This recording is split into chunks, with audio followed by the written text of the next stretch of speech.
Good morning everyone. देखिए आज आपको एक चीज़ दिखाती हूँ। ये है मेरा मिल्क वीड, जिसे हम हल्दी कुमकुम भी बोलते हैं। गार्डन के लिए एक बहुत ही खूबसूरत प्लांट है, जिसमें फूल तो सुंदर आते ही आते हैं, साथ ही साथ बटरफ्लाइज को भी अट्रैक्ट करता है। और ये देखिए इस पे बन रहा है बटरफ्लाई का लार्वा।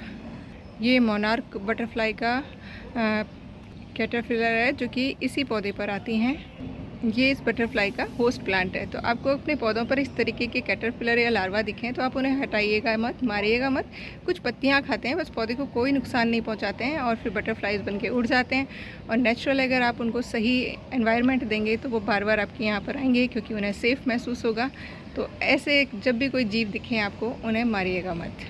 अब देखिए आप लोगों को कई सारे लोगों की क्वेरीज़ आती हैं और सेम ही होती हैं, जिनके रिप्लाई मैं कई बार कर चुकी हूँ, लेकिन शायद मुझे लगता है शायद मैं समझा नहीं पा रही हूँ आप लोगों को अच्छे से। हम लोग आजकल एक कैलेंडर फॉलो कर रहे हैं, जिसमें उत्तरायण और दक्षिणायन लास्ट वाला कॉलम है, जिसमें जो चंद्रमा की कलाएँ होती हैं या दशाएँ होती हैं, उनके आधार पर हमें ये बताया गया है कि कब हमें पौधे के ऊपर काम करना है, कब हमें पौधे के नीचे काम करना है। चूँकि अभी चल रहा है उत्तरायण, तो अब हमें काम करना है पौधे के ऊपर। रूट्स को हम बिल्कुल भी डिस्टर्ब नहीं करेंगे। अगर आपको रीपॉटिंग करना भी है तो सिर्फ आप रूट बॉल को निकाल कर धीरे से आप रिपोर्ट कर देंगे, फटाफट से रूट डेवलप हो जाएंगे। देखिए ये मैंने अभी 2 दिन पहले आपके साथ मिट्टी वाला जो वीडियो शेयर किया था, उसमें ये मैंने मैरीगोल्ड का दिखाया था पौधा, जो कि मैंने रूट्स को विदाउट डिस्टर्ब किए इसमें रख दिया था। कल क्या हुआ, बंदर आए, इसको पूरे को निकाल दिया था और इसको निकाल के बस छोड़ गए थे, बस टच वुड, इसको नुकसान नहीं पहुंचाया था। तो मैंने देखिए रात को ही ये रखा है और अभी इस देखिए मिट्टी भी नहीं है इसके ऊपर, आप देख रहे होंगे ऊपर। और देखिए वाइट कलर का जो रूट्स है वो निकलना शुरू हो गया है, आप अगर क्लियरली देख पा रहे हो। तो इस टाइम पर जो पौधा होता है बहुत ज़बरदस्त तरीके से रूट डेवलप करता है, क्योंकि पौधे का जो भोजन है वो धीरे धीरे करके नीचे आ रहा होता है, जो भी उसके पास ग्लूकोज वगैरह होता है। तो ये एक सिंपल सा साइंस है। तो इस टाइम पर आप पौधे में ऊपर काम करिए, रिपोर्टिंग भी कर सकते हैं, बट रूट्स को बहुत ज़्यादा डिस्टर्ब मत करिएगा, क्योंकि इस टाइम पर रूट्स ज़बरदस्त तरीके से ग्रोथ करेंगे। अगर आप उनको बार बार डिस्टर्ब करेंगे, बार बार उनको कट करेंगे, तो डेफिनेटली पौधे को नुकसान हो सकता है। इसलिए प्रूनिंग का काम आप कर सकते हैं। कई लोगों की क्वेरी है कि मैम कटिंग का बता दीजिए, कटिंग कब लगानी है। तो भाई मैंने कितने वीडियोस बना दिए कि सॉफ्ट वुड कटिंग होती हैं, लाइक कॉलियस हो गया या और भी टर्टल वाइन वगैरह, जो जिनमें पानी भरा हुआ होता है, वो तो देखिए कभी भी लग जाती हैं। मैं तो 12 महीने लगाती हूँ, 12 महीने लग जाती हैं। सिर्फ प्रॉब्लम रहती है हार्डवुड कटिंग का।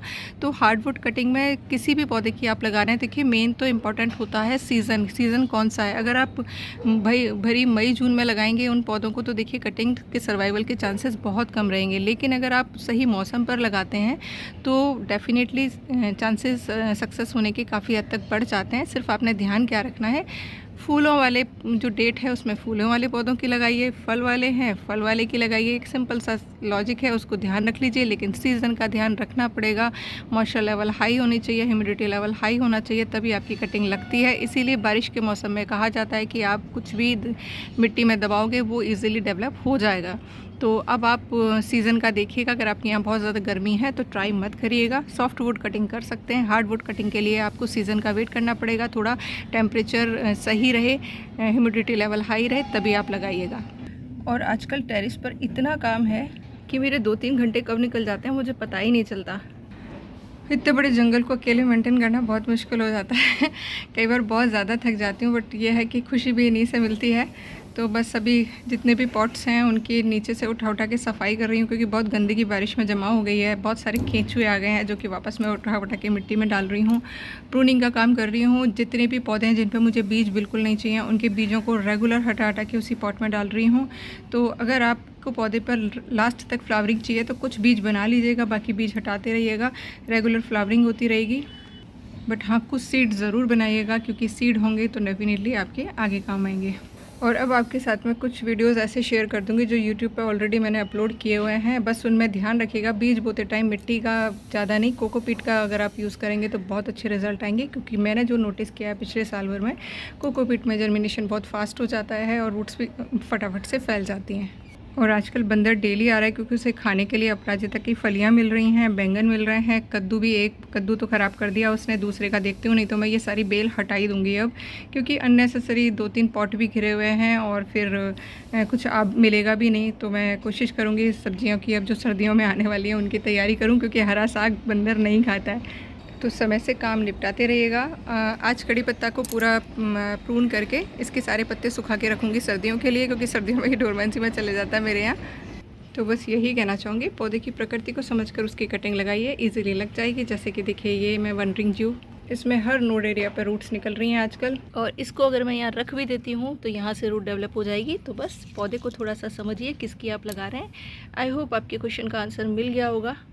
मिल गया है तो अप्लाई कर लीजिएगा। और देखिए कितना सुंदर रूट बॉल तैयार हो, सॉरी मॉस का बॉल तैयार हो गया है ये प्लेट।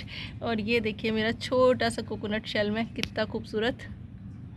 और अडेनियम के बहुत सारे लोग वेट कर रहे हैं कि मैं मिट्टी बनाऊं तभी वो बनाएंगे। तो देखिए आज अगर पूरे दिन आसमान खुला हुआ रहता है तो शाम को आप लोगों के साथ शेयर कर दूंगी, मिट्टी बना के भर दूंगी, और जिस भी दिन मैं रिपोर्ट करूंगी उस दिन आप लोगों के साथ शेयर कर दूंगी। जिन लोगों ने भी वीडियो पूरा देखा है उनको बहुत बहुत शुक्रिया। लाइक शेयर एंड कमेंट ज़रूर करिएगा। Once again thank you.